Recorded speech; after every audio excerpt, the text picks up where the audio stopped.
Welcome back, friends, to the Castro Valley News live show. This is the Tuesday night get together that we do where we discuss topics, items, and issues of the day. I've been advised by someone close to me that I open every show with me sniffing or clearing my throat. So I did my very best to not do either of those during the beginning of this show.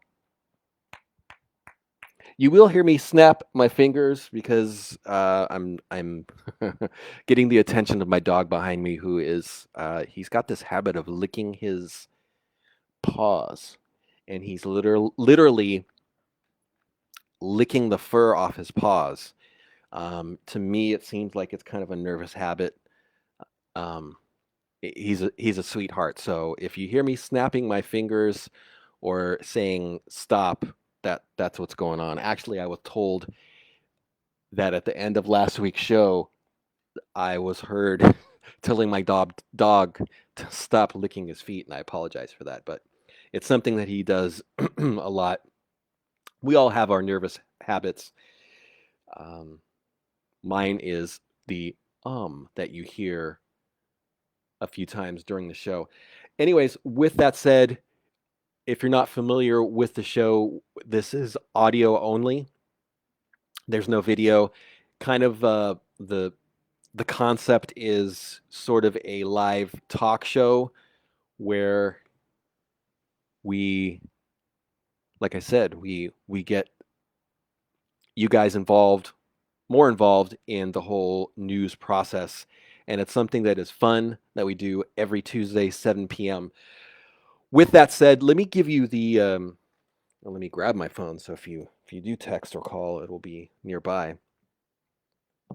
So the line to call or text is 510-331-9112. If you like to call, that's okay. If you prefer texting, that's okay too. 510-331-9112. If you have comments, questions, topic suggestions, confessions, recipe ideas. Sorry, I'm being silly. First thing I would like to bring up, and let me give you the number one more time, 510-331-9112 if you'd like to text. If you text, we don't get your name. It would just be like an area code, but that's perfectly fine. If you want to call, that's okay too. Some people are bashful and or shy and don't want to be on the show, and that's perfectly fine. I understand. 510-331-9112. How's everybody doing? Hope folks are doing good. Can we get a roll call? Who's out there? I see Don is out there. Don is going to take a shot every time I snap my fingers. 1, 2, 3. There's 3 right there. I'm glad to see Don is back. I didn't see any comments from Don last time, and I was ready to do the introduction for Don in one of my favorite voices, and I'm going to do it tonight. And that's Sean Connery, rest in peace. And we've got Don Shelby from One Bad Apple Records on Castro Valley Boulevard. Hope that wasn't too silly. Love you, Don. Thank you for tuning in. That was silly. Yeah, we lost Sean Connery recently, and he was a fantastic actor. Of course, the best James Bond ever. Hey, Christy, how are you doing? Mitch and Christy are dialing in. Laura is mentioning dog licking paws could be a sign of allergies, and I'm glad you brought that up because the last time we went to the vet, I mentioned that to the vet, and they gave my dog a an allergy shot, and I don't think it's allergies because um, I keep my dog rather clean because he gets stinky pretty quickly, and there's blankets on the couch that prevent the cow the I'm going to say a word that I really really like that my dad says a lot that is comparable. It's another word for couch. My dog, because of that factor, I put a lot of blankets on the Chesterfields here, and that's a word for couches that I absolutely love. And I'm thinking about my dad right now. But yeah, the vet gave my guy this allergy shot that didn't didn't really work. That was, I think, $70, but he's worth it. Dog's worth it. He's worth every penny. Christy is mentioning that her puppy licks her paws. This is a habit. There are times where he will just lick his paws and keep licking and keep licking and keep licking. So, being the generous dog daddy that I am, I offer up my arm. So he will just sit there and just lick my arm forever. But hopefully, I don't know. We all have our nervous habits and whatnot, so it's not a big deal. But if you hear me snap my fingers, that's because he's behind me licking his arm. Um, there are times I can I can hear him when I'm in bed in the other room, just licking and licking and licking and licking. Let me see. We got a text here. Just bear with me. I'm trying to activate my phone here. So we got a text from, it's a 510 area code and just chimed into your talk show. I lived in the area for almost 30 years, moved away a little over 2 years ago to New Hampshire. It's beautiful here, but I sure miss home. I would love to come back if I could afford it. Rent there was just way too expensive. I would come back in a heartbeat.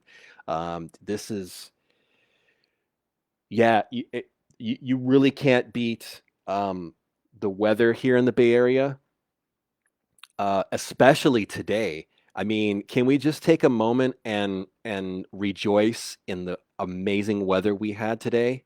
Um, Gosh, it was beautiful. We get the amazing hot summers, and we're getting these. So that's it's Melissa listening from Franklin, New Hampshire. I have an ex from Merrimack, and I've seen a lot of photos that she had from New Hampshire, and it is beautiful there. The photos that I saw from Merrimack are just gorgeous. Um, I think the license plate is it live free or die, which is pretty interesting. That's that's I mean it's cool, but I from where you are at, Melissa, I know it is a beautiful place.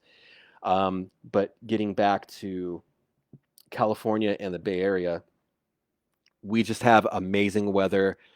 We are, here in Castro Valley, we're a very short trip through on the freeway, well, depending on how traffic is, but we're super close to Berkeley. We're close to San Francisco. So, um, yeah, it would, it, it would, I love the Bay Area, as many people do. I know quite a few people who have relocated. I have a best friend who's in Connecticut now. He was also in Texas, but he mentions pretty often that he misses the weather here, and of course he misses a lot of the people that are here. But thank you for the text, Kimberly. I'm sorry, Melissa, I have Kimberly. I wanted to mention Kimberly's comment about the bowling alley being closed down again. We mentioned that we were discussing that last week during last week's show, and Melissa's saying it's beautiful in New Hampshire, but not the same. And I can just imagine. I mean, we are so fortunate here in the Bay Area to we have all these interesting microclimates, and there was a time there where I was working for the forum, but I was kind of sort of I was living in Berkeley as well. But being so close to the water there, it would be whatever temperature that was here would be even much cooler in Berkeley, and also San Francisco as well. It's a lot cooler in San Francisco. However, one going back a few steps to talking about the warm weather here and then the summer that we had, it was amazing to see that here in Castro Valley during those extreme and brutal heat waves that we had, San Francisco was actually hotter than um, our kind of neck of the woods here in the East Bay, Castro Valley, Hayward, San Leandro. We had some amazing, incredible, just brutal heat waves this year, and I know we're all longing to not remember them because gosh, they were brutal. Even nighttime was like 80, 81, and it's oh those yeah. But the weather today was amazing. We are so fortunate here to have the weather. Thank you for Melissa for the text, and I hope you get a chance to come back to the Bay Area. It's it's beautiful here. Um, Yeah, one more time. Thank you so much for texting in. If you want to text in, 510-331-9112. Texting is cool. If you want to call, that's fine as well. Oh, I just sniffed. Darn it. Sorry. Kind of related to what Kimberly is mentioning with the bowling alley. She's mentioning that it's closed and hopefully, like Kimberly is mentioning, just temporarily. I hope we can get the COVID numbers down so that more things can open up.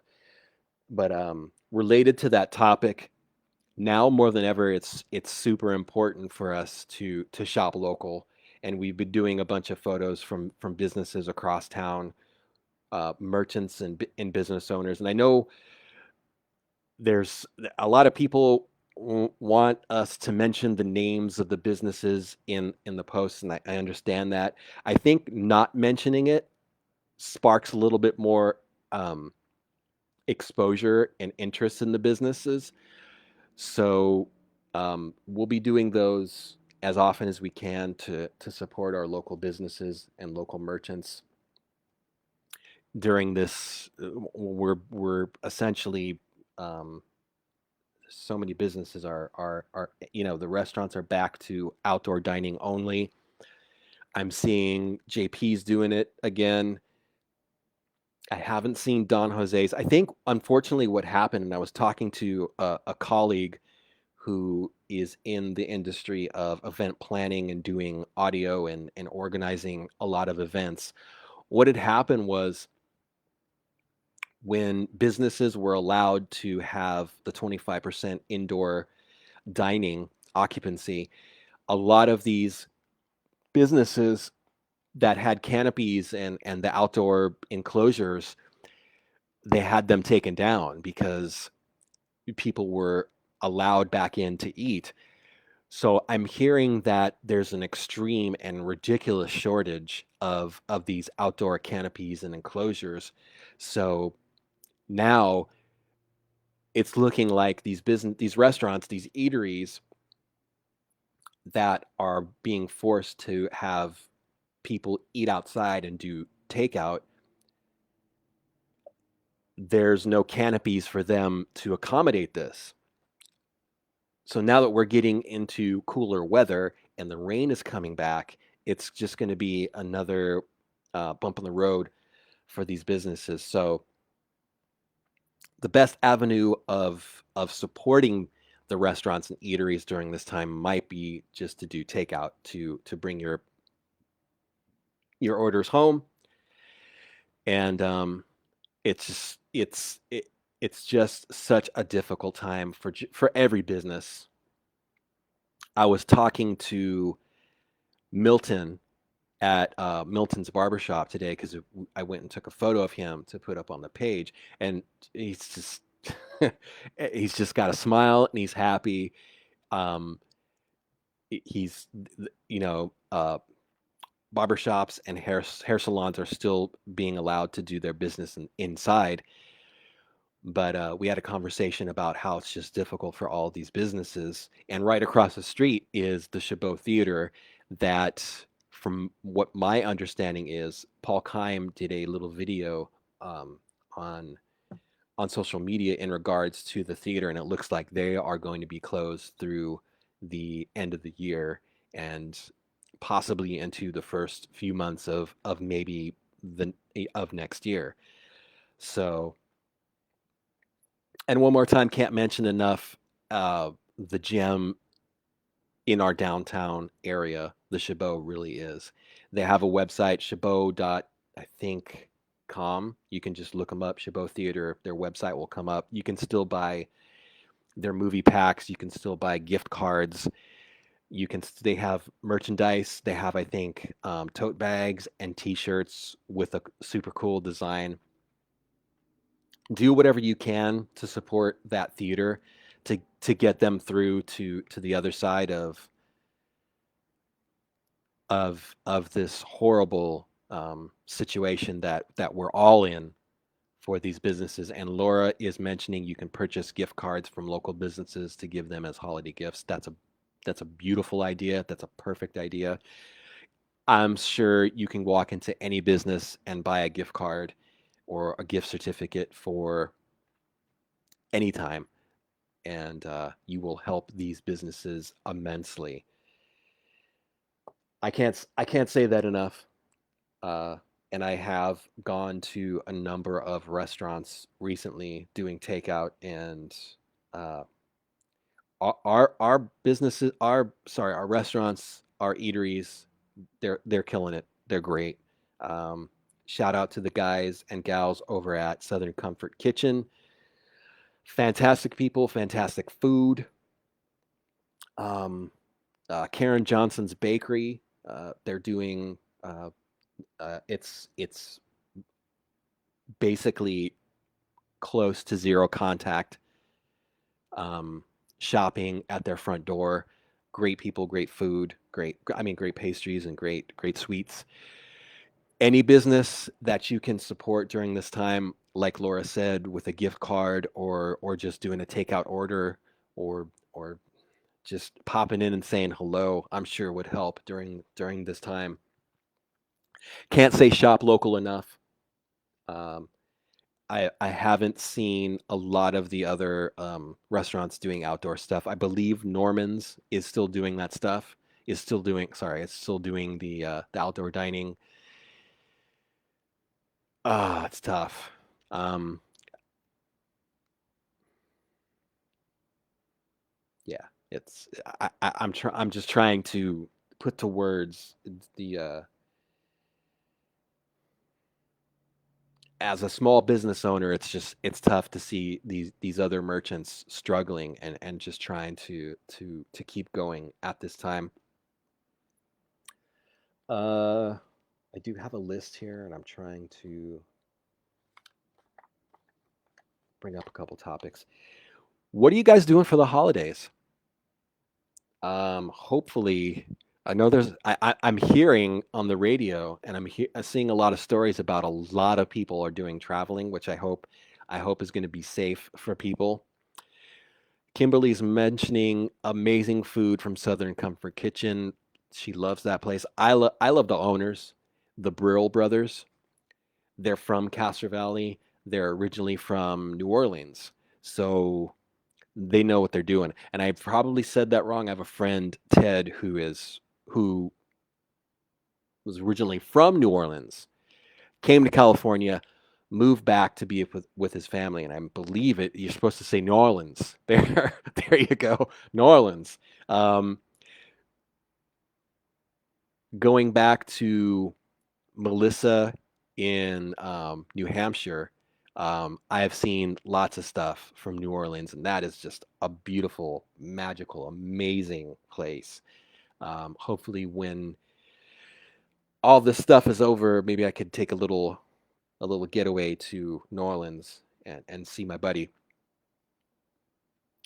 So what are you guys' holiday plans? What are you guys going to be doing? Hopefully you'll be within your social bubble with and staying safe. It just kind of looks like this holiday season is going to kind of be a loss. Um, we're not going to be able, hopefully, not going to have the big get-togethers and not do stuff that puts other people at risk for getting this virus that has everything shut down.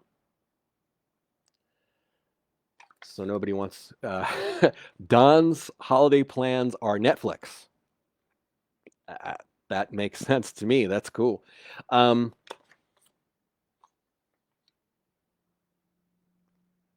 Chill, don't break into the bowling alley, Kimberly. Don't break into the bowling alley. They'll be open sometime soon.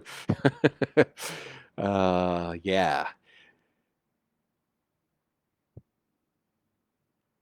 So no. Well, we got Don's holiday plans. Netflix. That makes sense. That's just comfy. Just crawl under a blanket and put on some Netflix.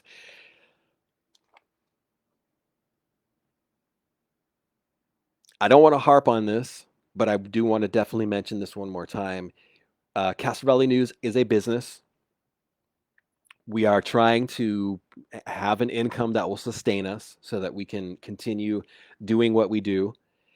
So if you would like, it would be an honor if you guys would like to pledge any amount, any denomination would be great. We will post up the link to our pledge page on our website. We are trying to make Castro Valley News a more sustainable in a financial matter, and I'm trying to be diplomatic with this and find the right words because I'm basically essentially begging for money. Not begging, I'm asking for money. Um, any amount would help us build what we're doing into a more um, sustainable thing. Don is saying something about everybody licking my arm, and I don't think that would be appropriate. It's weird enough to have my dog lick my arm for, oh gosh, he can go for a long time. He loves he loves licking my arm. Um, so, anyways, yeah, if you could pledge, that would be great. If not, that's cool. I don't want this to be like a weird pressure type thing, but we do get quite a few pledges, and we are honored and we appreciate every pledge. When anyone pledges to us, it is like the most appreciated and heartfelt compliment that anyone can pay us.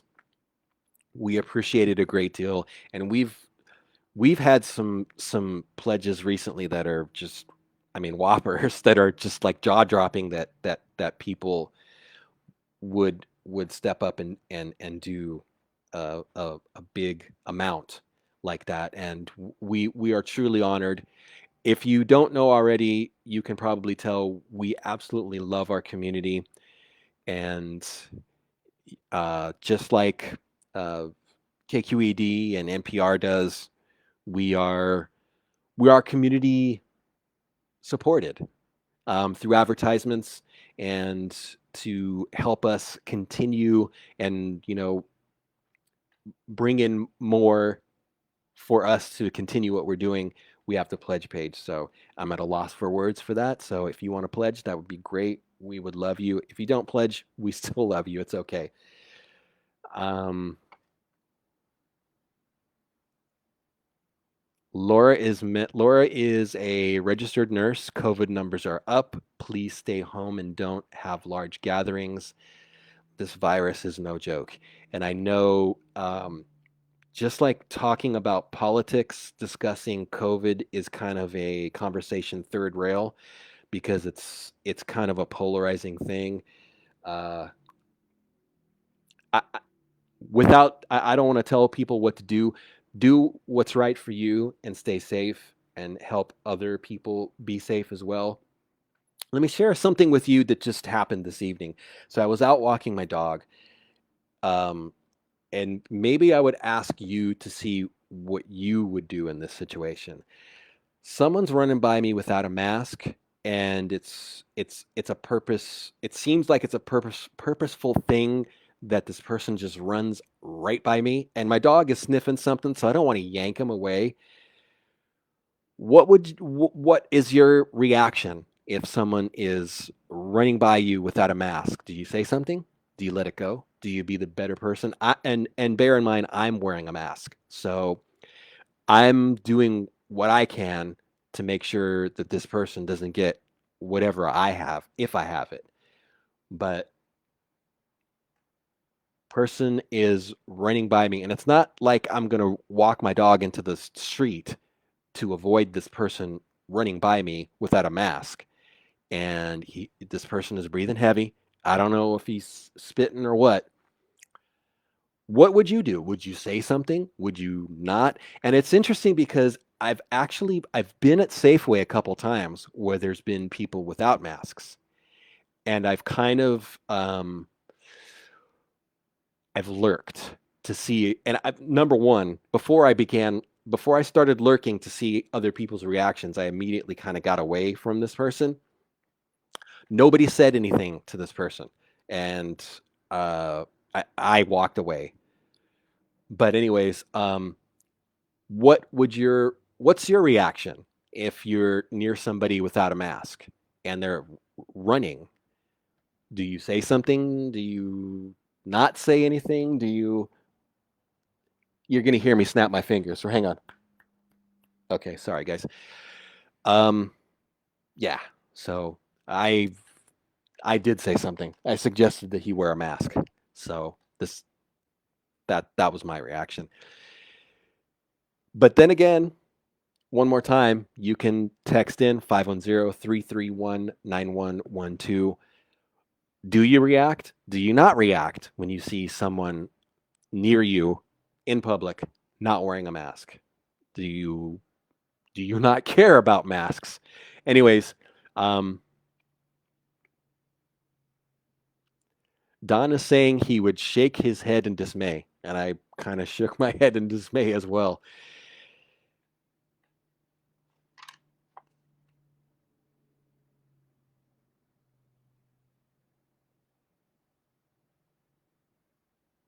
Sorry for the silence. I'm just looking through the comments, see if there's any other things that would keep this conversation moving. Soshi, and I know I got your name right. I'm proud of myself. Soshi says, "Yell mask." I did. I didn't yell it, but I kind of said it in a definitely direct way. As like, put on a mask. I wanted to be a little bit more direct, but I didn't. Anyways, it does seem like everyone is masking up, and it's good. It's a good thing because when you wear your mask, you're protecting me, and when I wear mine, I'm protecting you. And I know, like I said, the whole mask thing can kind of be like a third rail topic. And it's interesting to see on the page the contrast in opinion. Don is mentioning outside bowling. That is intriguing and provocative. I like it. So with that, let's get off the topic about masks because I hope I don't want things to get ugly. Talking. Oh, no, I'm not gonna bring that up. Actually, I will. I'll just touch on it real fast because I don't want. There was a gentleman who posted a question during last week's show, and it was right kind of towards the end, and I didn't get to answer it, and I don't remember his name, but he mentioned that he wanted to know my take on the party that Newsom went to, where he didn't have any masks. There weren't masks happening, and I guess there was a California health official there too, and everyone was close. Um, I'm not a Republican or a Democrat, but I think it's a lot easier to ask for permission. I mean, ask for forgiveness than it is to ask for permission. I hope I said that right. Um, it, it it goes without saying. Gavin Newsom knows better, and he apologized. I don't think I don't think it was leading by example in any way, shape, or fashion. And I'm sure he regrets it. And I regret that he did it too, because there are a lot of things that Gavin Newsom has done that I've liked. There have been some things that I haven't liked. So I hope that answers that gentleman's question from last week in regards to I think it was the restaurant, the most expensive restaurant in San Francisco they went to, and hardly anyone was wearing masks. It really was an unwise thing to do, and I think the blowback against our governor has been significant for that, and deservedly so, rightfully so. It's like I said, if you are going to be the leader of our gorgeous, beautiful, wonderful state, advocating wearing masks and trying to lead us in on the path of health and uh, wise decisions, to go to a party without a mask and being so close was just a very, very poor choice of things to do. So I hope that answered that gentleman's question, and I hope he didn't think that I was skirting it. Um, like I said one more time, I'm not a Democrat, I'm not a Republican. I don't have a dog in the race, but a mistake is a mistake. He had to have known better that in a huge party like that, someone's going to take a picture of you without a mask in a gigantic group of people, and it's going to go all over hell and creation, because we live in a society where social media is so immense. Um, it has to be like the first thing on your mind that someone's going to be somewhere taking a picture of you misbehaving in any arena of everyday living. We've had people send in pictures of, I think I mentioned this before, pictures of their neighbors and their dogs pooping on their lawn. Actually, it was video of this. Someone videoed their neighbor and their dog pooping on their lawn, and they walked off and didn't pick it up, and they sent it in to us, thinking that we were going to share it and do the public shaming thing, which we don't do. Please don't send us stuff that is public shaming, because when people hear the word no, they're not happy, and I understand that. I'm sympathetic. I don't want your dog pooping on my lawn, and I don't want you leaving it on my lawn, but social media is not the place to fix that problem. But getting back to social media and how incredibly powerful it is, and this, even though our page is a figurehead of social media, I will be the first to admit that there are upsides. There are also downsides. The downside, particularly, being a lot of people's inclination to immediately want to just shame people, whether they deserve it or not. And some people deserve some degree of shame, but I don't think putting it on social media is particularly the answer. I think if someone is pooping on your lawn and leaving the poop there, go and talk to them. And I mean, say something. If you see something, say something. That's so.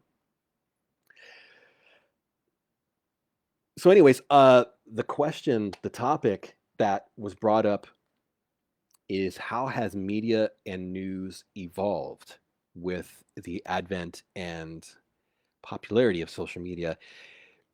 I've been fortunate enough to be in when I started in news, it was all print, and I started in print pre-internet. And I used to go to work riding on a dinosaur. That's how old I am. I'm kidding. It's amazing to just sit back and think you lived in a time before the internet. Um, we would have to look in the newspaper to see what time movies were playing, and now I'm gonna miss going to the movies. But seeing how news has evolved, I have to confess that when the internet first came in, I was really, really scared. I was scared out of my wits. And a lot of newsrooms were it was like stomachs were dropping all over the place because number one, the first thing that hit was classified ads because Craigslist came out and a lot of other message boards came out, and that really just kicked the feet out of a lot of the classified ads, which would be your garage sale, people trying to sell a Chesterfield, which is a couch. um, that was the first thing that happened. And the second thing that happened was a lot of the newspapers not gradually, it was pretty instantly, a lot of the advertising dollars were going online, and they still do, because frankly, that's where the eyes are. So, and that right there pretty much sums up how social media has really forced news to evolve. And I think it's a good thing. And um, but then again, there are downsides to social media in regards to news because there are certainly instances where, and I know this for a fact, that news is extremely competitive. You there it I've had it too when I was working for the weekly. It was a point of pride to scoop for us to be a weekly to scoop the local daily newspapers, and we did that a lot. We did that. I mean, we scooped so many stories. And now I'm bragging, and that sounds terrible. I'm sorry, but getting back to social media and news, that whole need to be first, and transitively the need of the people who are on social media to just everything is immediate. There are stories that go out half baked, um, without all the I's dotted and T's crossed. And if you are going to put a story out that's, pardon my French, half-assed, you're going to lose your credibility, which is extremely important for anyone in the news. I would hope it is for me. Have I put out things on Facebook that were kind of half baked? I think so. I think so. I've made a lot of mistakes on social media in regards to news, and I'm hoping that I've learned a lot, and I think I have. I'm certain I have. But with that said, news has evolved immensely since got last week. It's constantly evolving.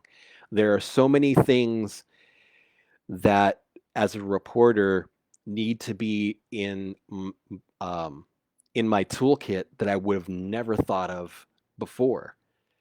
For example, I do sales now for Castro Valley News, and coming from traditional newsrooms, salespeople were people that you looked at over a fence. Salespeople were the type of people who were not allowed in the newsroom. They were allowed to kind of linger at the doorway of the newsroom and have a conversation. There would be a brick wall between editorial and sales. And where we're at now, that wall has had to be broken down. Not to say that, and let me explain why that wall existed, is because there have been historically salespeople who have kind of promised stories in exchange for an ad, and that's a tough line to walk.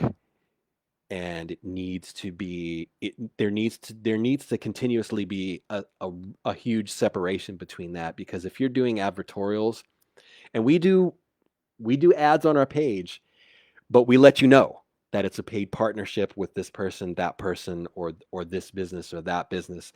And I think that is completely out of respect for you guys, because for us to try and slip an advertorial in there, frankly, would be an attempt to insult you guys.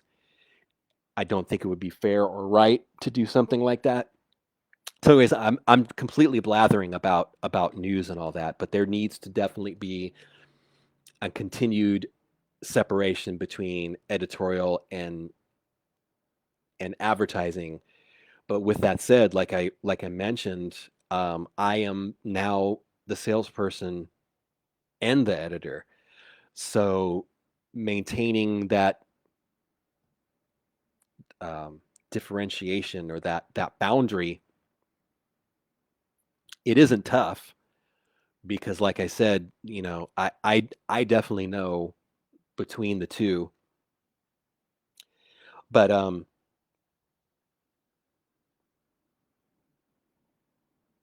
that's how news has evolved. I went from being a print reporter who only had a notepad and a pen and a camera,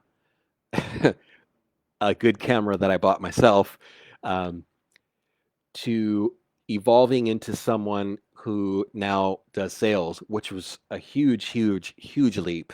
And I'm still learning a lot about sales, as you can tell from my pitch for pledges. It could use some polish, like everything that we do. You can always polish it more. You can always improve upon your craft. But it a huge, huge quantum leap into an area that I knew very little about in doing sales. I'm getting better at it. I think every year I improve. But in addition to that, um, that toolbox that I had that included pen, the notepad, the camera, has expanded to include video, doing editing video, capturing video, doing live streams, being able to to share those things on social media. Um, to me, has been a blast. It's been a ton of fun learning new ways to get information and news to people. That includes what we're doing tonight with the live show, doing our restaurant reviews. What else? We haven't done one for a while, but we should do one again. We've done a lot of filming with the Alameda County Sheriffs and the Castro Valley, California Highway Patrol. We've done a lot of cop shows. It's been just a blast. It's been a lot of fun. It has been um, a huge learning experience. I wouldn't change it for the world. Unfortunately, how social media and news has changed and evolved essentially kind of got me laid off from our local weekly newspaper, because the internet has continuously kind of eaten at the bottom line with print every year. Every year it does, because there are so many eyes on social media, and because news is immediate, and you see that on our page when something happens, we usually have a story within an hour, sometimes within minutes of it happening, depending on where the tip has come from, or if I'm there, or if what's happening. All of that immediacy on social media, which is a good thing, because it gets information to people faster, and a lot of news stories get to people faster, again, to help everyone be more informed in what's happening in their community. The downside to that is more eyes on social media kind of translates to less eyes on print. And I know Castro Valley really loves the forum. I still love the forum. It was the best job I ever had. But that has the internet and social media particularly has really, really kind of eroded a lot of the, I don't want to say importance, maybe popularity of print because of that lapse. Because there could be a story that you've seen online last Thursday, then you have to wait until maybe Wednesday to see it in the local paper or even daily. But then again, a lot of these newspapers are really embracing the internet and being on social media, which I think is great. It's it's been, and even for us, because we are also on print because we have a magazine, finding that kind of silver bullet or that kind of groove to where you can have your news business being revenue positive, it's a constant pivot and a constant you're like a linebacker on the football field just moving and going back and forth and trying to figure out how to be revenue positive and bring some money in, because I'm being honest with you. Castro Valley News is a business. We're a business. We're here to have an income coming in so that we can continue and be sustainable. Um, but the bottom line really is, and when everything boils down with how everything has evolved and changed and grown and expanded and whatever you want to, whatever word you want to use to describe it, the bottom line is content is king. And if you have content that people want to see, if you have stuff that's engaging, if you have stuff that enhances the community, if you have stuff that makes people proud or interested or intrigued or educated about their community, that right there, that's the secret sauce.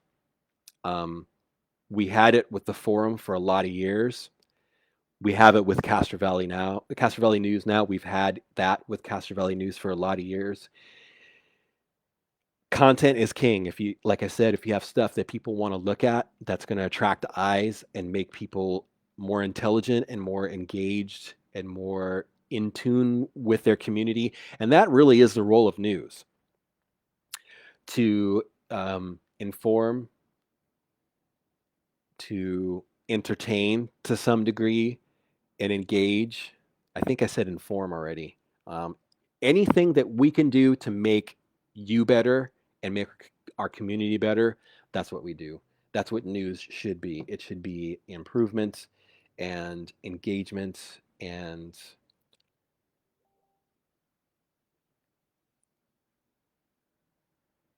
anything that makes the community more positive is what the news and media should be doing. And unfortunately, the downside is crime, because of the immediacy of social media. You guys probably see a whole lot more crime because we have so many people who message stuff in. I don't think I don't think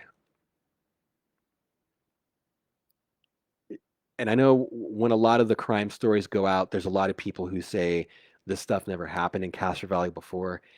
It did. Um, Maybe you just didn't see it as much because of, I'm going to toot our horn because of how good Castro Valley News is, really. Um, this ATM theft thing that happened on Sunday, it's it's kind of a new, um, it's the same kind of crime. It just looks different. I don't. I hope that makes sense. Um, when I was with the forum, there were so many bank robberies happening so many times, and this was probably close to maybe 10 years ago. There were, and this is the truth, there were a lot of banks in Castro Valley that didn't have the bulletproof glass. And Castro Valley being uh, close to the freeway on ramps and off ramps, the banks here became huge targets for robberies. And I remember one time the forum, actually, there were two times. Actually, maybe there were three, but there's two that come to mind right now where the die packs blew up literally on the boulevard. There was one, and I forgot which bank it was that actually was robbed, and the die pack blew up outside of Sherry's. This person got out of the bank with some cash, and I'm not suggesting or advocating bank robbery. It's a dumb crime. I don't think you're ever going to get away with it. And these two stories will be prime examples of how you're not going to get away with it. This person was at Sherry's, and I apologize again. I don't remember which bank it was that this person robbed, but they had a backpack or a satchel or a bag with, and I don't remember what amount it was, but the die pack blew up in the bag outside of Sherry's, and there was red everywhere. So that person went to Saturday jail, as you can imagine, and they were red. Good job. The other one was the forum office used to be just kind of a few doors past Boulevard Burger, heading towards East Castro Valley Boulevard. I was in my office upstairs and I heard sirens, and I looked outside, and all the sheriffs were in our block. So, like a good reporter does, I grab my camera, grab my notepad, and I go downstairs. And the person who had just robbed the bank, not even 2 blocks away, lived right there, right on Castro Valley Boulevard, and the die pack blew up in their trailer. And literally, I heard the explosion, and there was another. I think this person was blue. I think the die pack was blue, and they hauled the blue person off to jail. So, anyways, I don't even know why I went off on talking about bank robberies. Oh, comparing the bank robberies to the attempted ATM theft. It's kind of similar, but a little bit different. I mean, it's still kind of the same. It's in the same ballpark as just trying to steal a bunch of money from a bank. But anyways, getting back to, these things not happening in Castro Valley, they always have. There have been things that we've seen out riding along with the sheriffs after hours that you would probably not think would happen in Castro Valley. I think crime is relative. It's everywhere, but you see it more because of that immediacy of social media and what we do with Castro Valley News. Let me catch my breath because those were those were weird things to see, people with die packs exploding, and I think the guy in the trailer park. Nothing against the trailer park. That's just where he lived. I'm sorry, I'm mentioning a trailer park, and I don't want to put a bad stigma on trailer park residents. They're humans and people just like us. But there was, I think the die pack blew the window out of the trailer, and I think there was a couple of bills that went flying out of the trailer, and it's just, if I sound excited, it's because it was a good story that the bank robber lived 2 blocks away from where he robbed the bank, and the die pack blew up in the trailer. But crime is everywhere, and you see it much more on Castro Valley News because we are good at getting information out to folks. Gosh, I've blathered on for almost an hour here. If you guys have a comment, question, topic, suggestion, 510-331-9112. Texts are perfectly acceptable. If you want to call, that's fine too. If not, that's okay too. We can just wind this show up right now. Thank you for that trip down memory lane of those two bank robberies. There have been others through the years that I've seen. But getting back to that whole situation with the bank robberies on Castro Valley Boulevard, that was really the reason why a lot of our banks ended up getting the glass, the bulletproof glass.